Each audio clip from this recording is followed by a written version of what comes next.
Alright, let's go over the shit. Goro Stern here with Vinyl Ascendance 13. And welcome back to it's Analog Conjurations, you fuck. Analog Conjurations. Damn it. Hello, everybody. Cheers.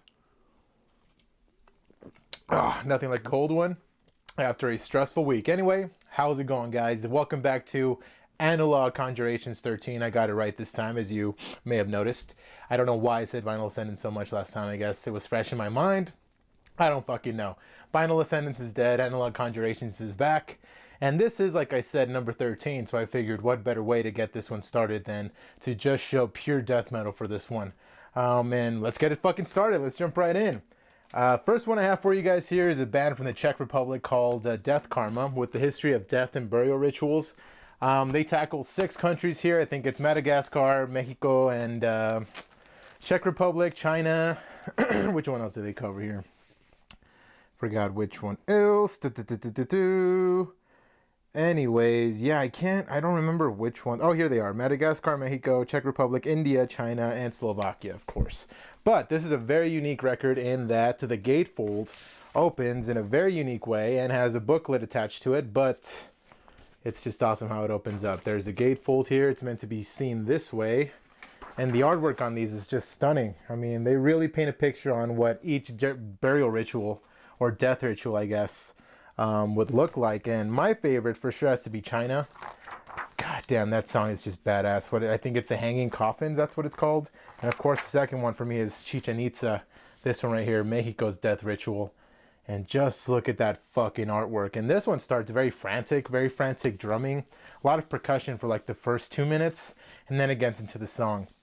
And of course, I don't think any ritualistic Black Death or whatever would be complete with any keyboards. There's no keyboardist credited in the band or in the album, but I hear keyboards in this bitch, so I don't know. But yeah, Chichen Itza would definitely be my second favorite, and Czech Republic song would be great too. It's very melodic, very kind of slow, and this is it right here, right? Yes, it should be this one right here. God damn. Yeah, the artwork is just badass. This is a very unique record, a very unique gatefold in that I've never gone one like this. I mean, just look at this. The time they put into the presentation of this album is just awesome. And the artwork is just stunning to look at. It's just great. And this one is the only one that's meant to be seen like this, landscape. So this is great. I mean, just look at that, the Hanging Coffins. Very, very unique concept, and I haven't heard part 2. Part 2 has since come out since I got this. I got this a very long time ago. It was released on Iron Bonehead, and yeah, I haven't listened to the second part here. Oh, sorry about that. Alarm's going off. Fucking unprofessional. Anyway, yeah, there's part 2. I mean, side 2 and side A on standard black, nice and shiny. Very fucking awesome Black Death from the Czech Republic. If you have not heard it, I really definitely do recommend China's Death Ritual, which is the Hanging Coffins, and then Chichen Itza, which is Mexico's. Very frantic, very trippy record, this one. I really like it a lot. And the back of it's just fucking awesome. It's meant to be seen this way. Yeah, there you go. Just look at that. Yeah, like I say, the presentation of this record is fucking phenomenal. It's great. And heavy, slow, not really bringing anything new to the equation, but yeah, like I said, I think the keyboards put in a very nice touch to this record and makes it that much more memorable. So yeah, get your hands on Death Karma. And I'm pretty sure I'm going to show you a snippet of the China song. Yeah, the Hanging Coffins for sure. And yeah, just enjoy, see what you think.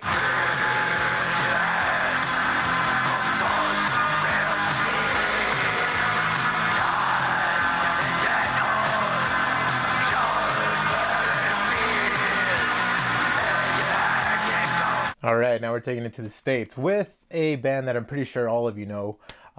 These next 2 records are from 2 different bands that are very much keeping the death metal spirit alive, to quote J-Dog from Hellcast. Yeah, these guys are death metal as fuck, and their albums came out in the last decade, the 2010s, I guess you should say now, they're long gone. This one is Blood Offerings by Necrot, and it's their debut album, released on Tancrimes, and I really love how this spot gloss looks right here, and that artwork is just straight up fucking death metal. It's exactly what's in this record. Easily the best song on here has got to be Beneath, to me. This record is non-stop death metal brutality, man. I mean, it's not that fast, and like I say, it doesn't really offer anything new. You've all heard this before. They sound a lot like fucking Autopsy. I fucking love Necrot. They're so fucking good. I got this on Standard Black, and I got it on Discogs used for a very, very, very good price. It's very well taken care of. I think the only problem with this record was that the owner, I think, said his cat bit it. I don't know if you can see that there, but I can live with that little bitten corner there. Doesn't really matter. What matters is the fucking record and the music, and it's just phenomenal. Like I said, that part in Beneath, right after the part where it goes ashes to ashes, dust to dust, right after that part, that fucking riffing is insane. I fucking love it. And the Blade, the opener to this record, is just fucking phenomenal. Those palm mutes just immediately hooked me in when I first listened to the record. It's fucking awesome. I guess the other hit for me would be the title track for sure. This is, like I said, just straight up death metal. Nothing new to the equation, like I said, but they put a fresh taste, a fresh sound to a familiar sound, you know? A fresh take on a familiar sound. That's what I wanted to say. And hey, as long as it sounds good and catchy and just new, you know, and if it sticks, that's all that matters, really. And like I said, death metal is very much alive in these next two records I'm about to show, but this one especially, for sure. Necrot, check it out. I haven't heard their new one. It came out last year now, 2020. Happy New Year, you guys, by the way. It's 2021. We made it. But yeah, I haven't heard that record, so I'm going to get it soon, no doubt, because if it's anything as good as this one, I have nothing to worry about. So yeah, here we go with Beneath by Necrot.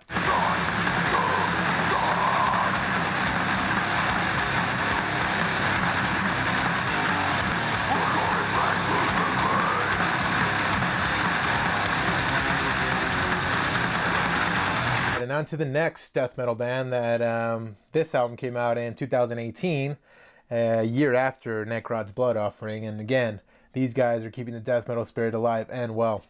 This is motherfucking Scorched with Ecliptic Butchery. You ever look at a record and you just look at the album artwork and you're like, it's going to be fucking good. No doubt it's going to be good.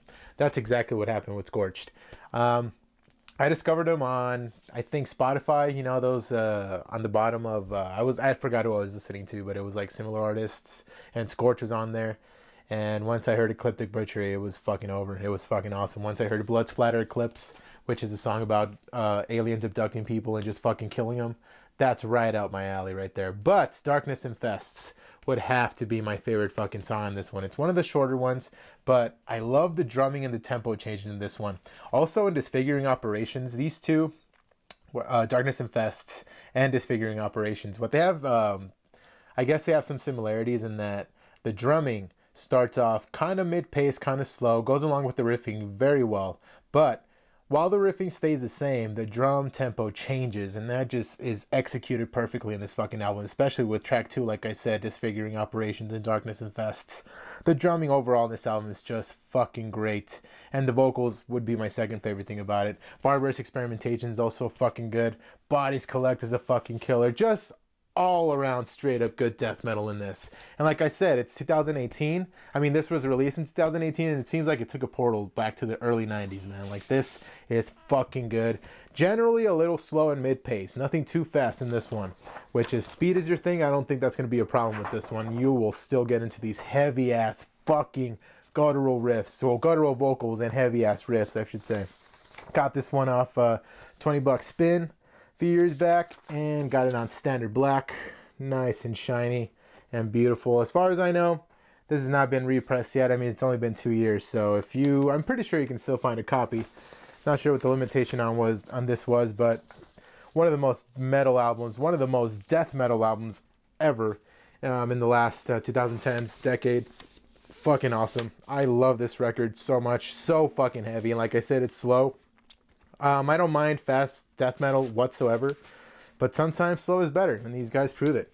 It's not overly slow. What I think I would compare these guys to, maybe they remind me a lot of Baphomet. Not really too much in the song structure, but just the overall heaviness of the sound. It's just fucking amazing. But yeah, look at that. And I really like how the album artwork really represents like each song, like exhibits of torture, maybe with these chicks right here dying, and then maybe Darkness Infest because it talks about a shapeless figure. And what else? Oh, disfiguring operations. There we go. The fucking operating table. Yeah, just attention to detail. And that fucking logo is badass. It's fucking great. I haven't listened to their debut album yet. And I think they put out an EP last year too. I haven't listened to that either. But Ecliptic Butchery has just done so well. I mean, I've spun this countless times. I fucking love this record so much. And I was actually supposed to catch these guys last March. Actually, right before the whole shit happened. So I couldn't see them anymore. But I would have killed to see these guys. And maybe, hey, maybe this year, once everything hopefully calms down, we'll have shows again and I'll get to see this show. Because I really want to see some of these songs live. Like I said, Darkness Infest is my favorite. So here's a little snippet of that.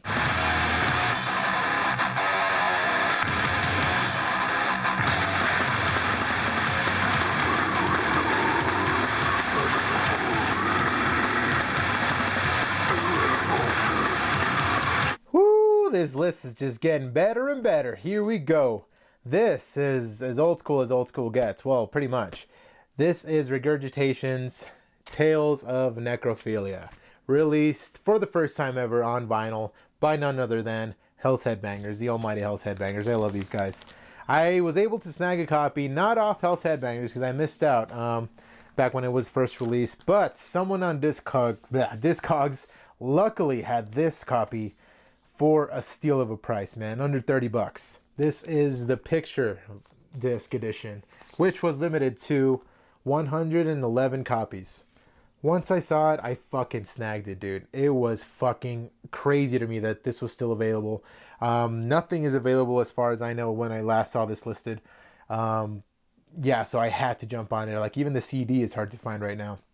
But yeah, Regurgitation, Tales of Necrophilia, some of the most brutal death metal out there. And it's so fucking old school. It's like Cannibal Corpse with more pinch harmonics, more breakdowns done the right way, and more like yells, more bahs, you know? Yeah, fucking awesome. Here's the insert right here with the guys there. Tony Tipton, no relation to Glenn Tipton from Priest, as far as I know. But yeah, Ben Deskins, Brian Baxter, Dan Baker, and Tony Tipton, man. These guys really knew how to fucking write their death metal, and they really did not need another full length. I think I read somewhere that they were in the process of getting another full length done, but I mean, I think scheduling issues and just some issues with the record label or something like that, like it never got done.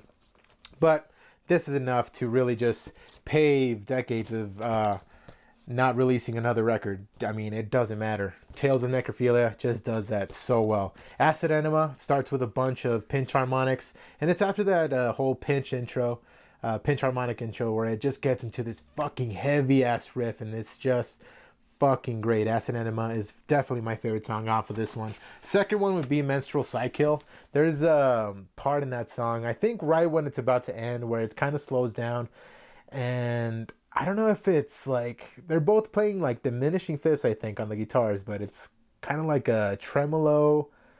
It sounds weird. It sounds trippy. I think I might even play that song, even though Acid Enema is my favorite song off this record. You guys need to hear this Menstrual Sidekill song.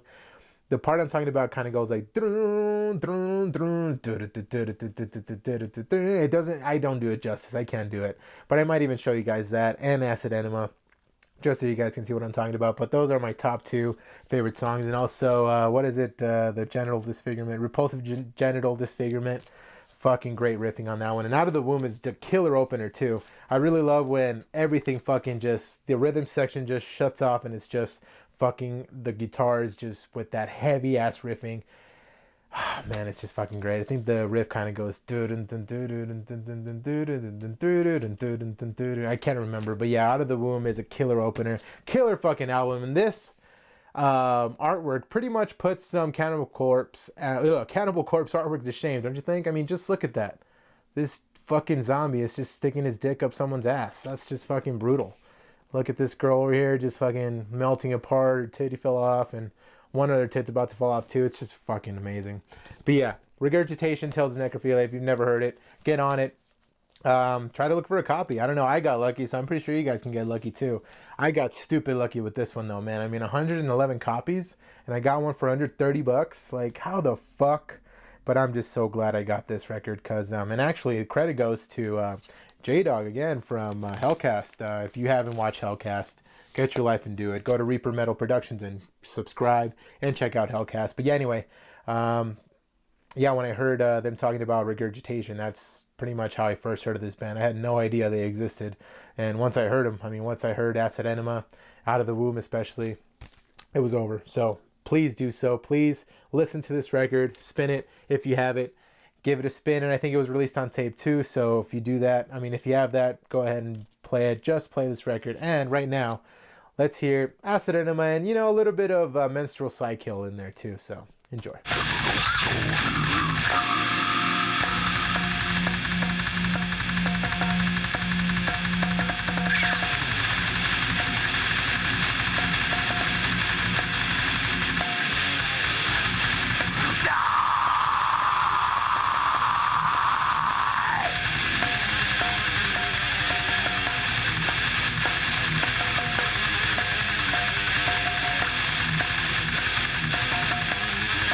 These next three are all record store finds. Now, I had not gone to my local record store in years, maybe like a year, year and a half, but it's been a while since I've gone into a record store, and goddamn am I glad I did.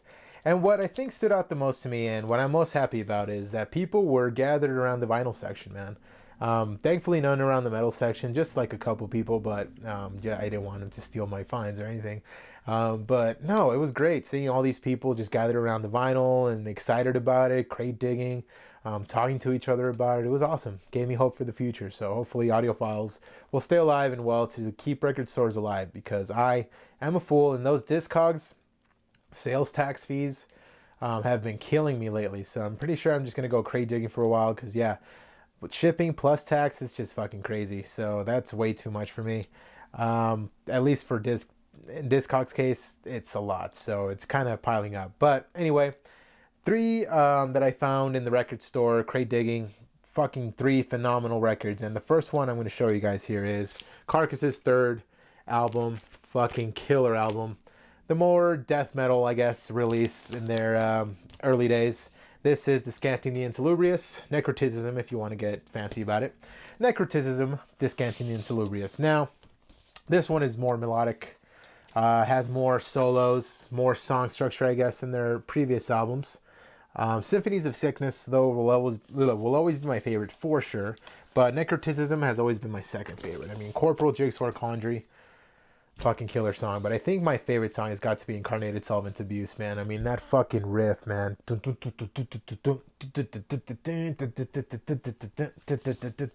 of course the opener in Propagation.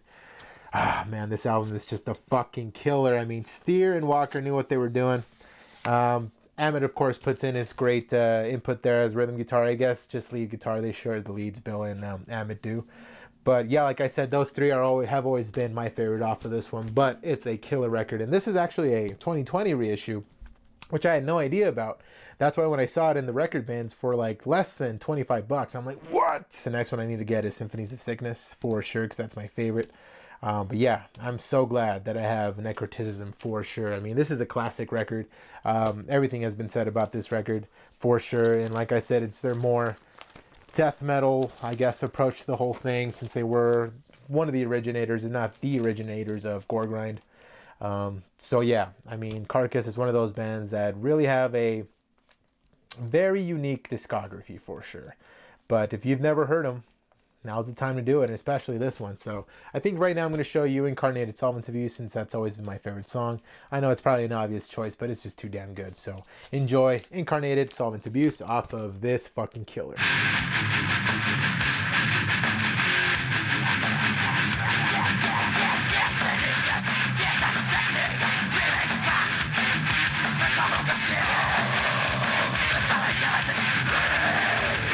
I don't know if any of you own the Napalm Death DVD, the one that has like yellow lettering and the background is kind of orange and stuff. But Barney is interviewed during that documentary, I guess, because it's kind of like a show / documentary kind of thing. And before a song, he starts talking about how Massacre is a huge influence on Napalm. And he talks about Cam Lee wipeouts. Cam Lee wipeouts are the shit. And there's many of this in this goddamn... I mean, it's just, everyone knows this record. This is a titan of an album. This is Massacres from Beyond. And as aforementioned, Cam Lee himself is on here. Cam Lee Wipeout. Barney describes. I think he even does it in the interview. It's just like going like, ah, like the death growl. You know, I can't do it. Hell no, I can't fucking do death growls right now. Fuck no. But yeah, Cam Lee is credited with being one of the first people who did the death growls, or like the death metal style vocals with that very guttural sound. But yeah, Cam Lee is a fucking insane vocalist. I mean, he was a vocalist and drummer for Death. I mean, in the early days, I think in '84 he was in there. So, and this is pretty much the lineup to Leprosy minus Terry Butler with Rick Ross and Bill Andrews. Just Cam Lee thrown in the frontman position. Here it is on standard black vinyl. I don't know when this one was reissued, but once I saw it, I'm like, fuck, snatch. Damn, man, I fucking love this record. Dawn of Eternity, the opener, and of course, that's the first Massacre song I ever fucking heard.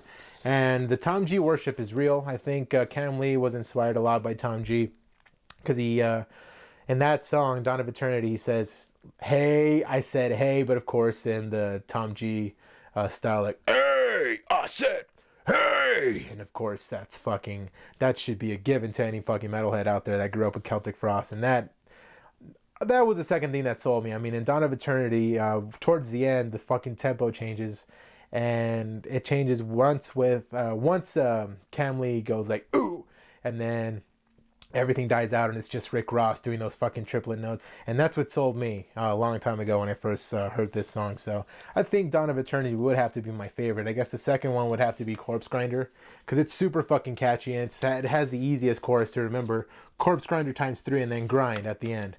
But just the way Cam does those little kind of growls before the chorus, that's what sold me. That little detail. Once the first verse is done, he kind of like growls like 3 times and then goes into the corpse grinder part. And it's just fucking great. It's so memorable to me. And I think Cryptic Realms would have to be my third one, my top 3. To finish out my top 3 for sure. The riffing in Cryptic Realms, it's just fucking amazing and stunning. But yeah, those 3 for sure are the shit. If you've never heard Massacre, I'm pretty sure some of you have, but I mean, come on. Cam Lee is the shit. Rick Ross has some great riffing. Bill Andrews is the shit. Terry Butler is a hell of a bass player. But yeah, Cam Lee, like I said, sells this fucking record. If it wasn't for him, this record would not be that great. And I think the story of Massacre goes, they released two demos in the 90s. In the 80s, I'm sorry. I think 85 and 86. And then they just called it quits, because that's when I think Rick Ross and Bill Andrews went off to join Death, and I think Terry Butler also joined around the Spiritual Healing era. And once they saw that a lot of bands were like, you know, hey, Massacre's a shit, they're like, okay, I guess we should just get back together and release a full length. And that's when From Beyond happened. Who thought Pink and Purple would be metal as fuck, right? And apparently this is inspired by like some H.P. Lovecraft shit. And so is a bunch of the lyrical themes on here. So yeah, if you like H.P. Lovecraft, if you love death metal, if you've never heard this masterpiece, please do so now. And I think I'm going to show you Dawn of Eternity right now, that part I'm talking about where it just goes ooh and everything dies out.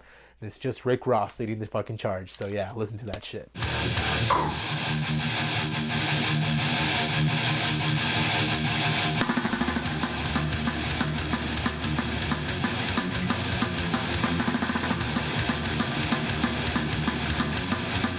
So for the last record store find that I got, it goes to a band that needs no introduction of any sort, because they are the originators of the grindcore sound, or at least one of the early originators of it.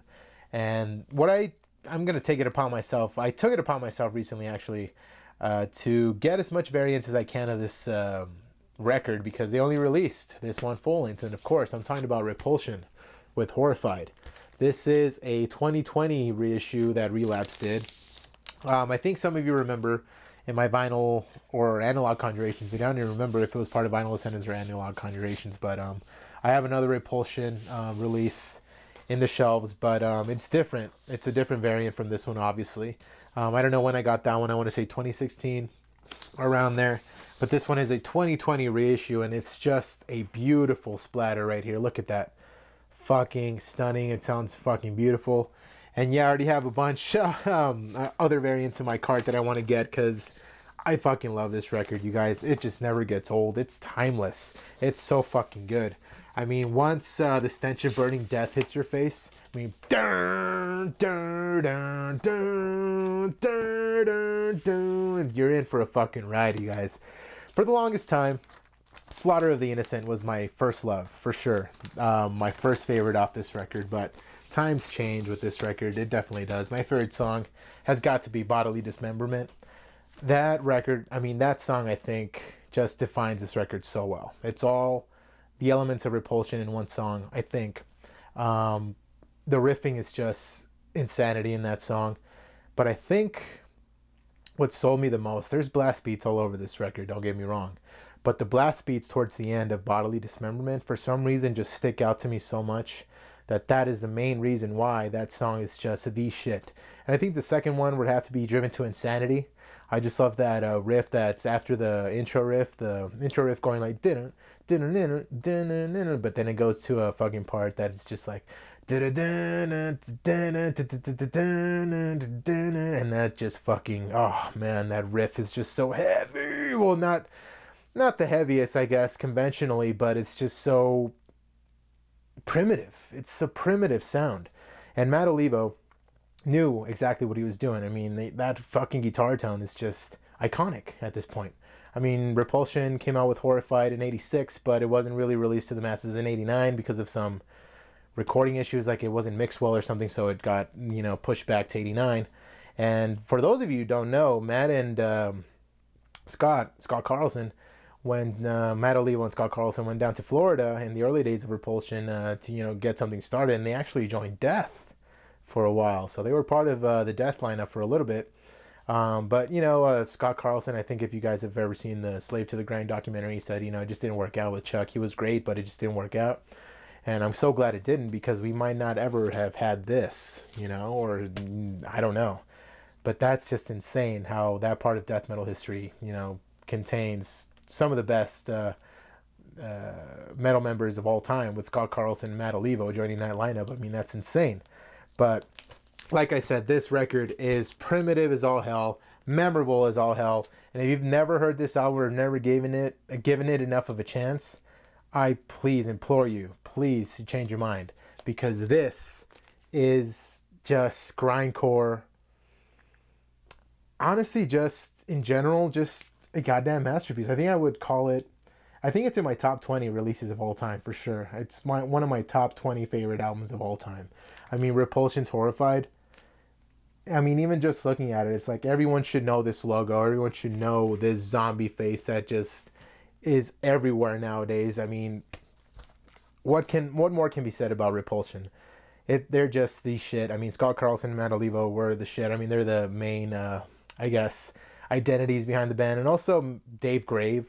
The greatest part, actually, now that we're talking about Slave to the Grind, or actually since I mentioned it, the way they found Dave Grave is they were reading an article in the newspaper, and some friends got arrested for digging up a grave, and just, I don't know if they exhumed the body or whatever, but they got, arrested for grave digging. And, Dave Grave was one of those teenagers, and he was a drummer, so Scott Carlson was like, hey, join our band. Boom. There we go. He wasn't the fastest drummer around, but he became fast as fuck, because these are just machine gun fucking beats, man. But yeah, I think I'm going to show you guys Bodily Dismemberment, because that is just a killer song. And I think it represents, next to Pestle and Decay, which is another great song, I think fully represents what the Repulsion sound is. So, Bodily Dismemberment. Stay tuned for more of these variants. I'm going to find as many as I can and just put as many as I can on the shelf, because you cannot have enough copies of this record. So yeah, get yourself a copy, go crate digging, and listen to Bodily Dismemberment right now.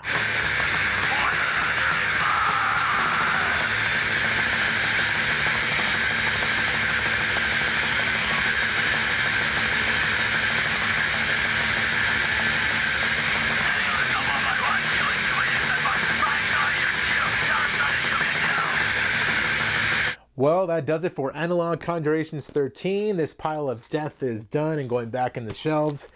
Thank you so much for joining me, you guys. For the next one, I'm planning on just talking about one band. Actually, for the next two, I'm talking about two specific bands for each episode. I'm not sure which one's going to go first yet, but stay tuned for that. And anyways, thank you again for joining me again for this bullshit. like, subscribe, comment, especially comment, because I want to interact with you guys some more. And just, tell me what you thought about these pickups if you've never heard of any of these, miraculously enough, because they're pretty much classics at this point. And new classics also, for sure. So yeah, let me know what you guys thought about this video, any recommendations that you guys may have, and follow me on Instagram, like, comment, subscribe, like, again, all that bullshit. But yeah, this was Analog Conjurations 13. I was like, wait, is that the name? Analog Conjurations 13, the number of death. Thank you guys so much for joining me. Later.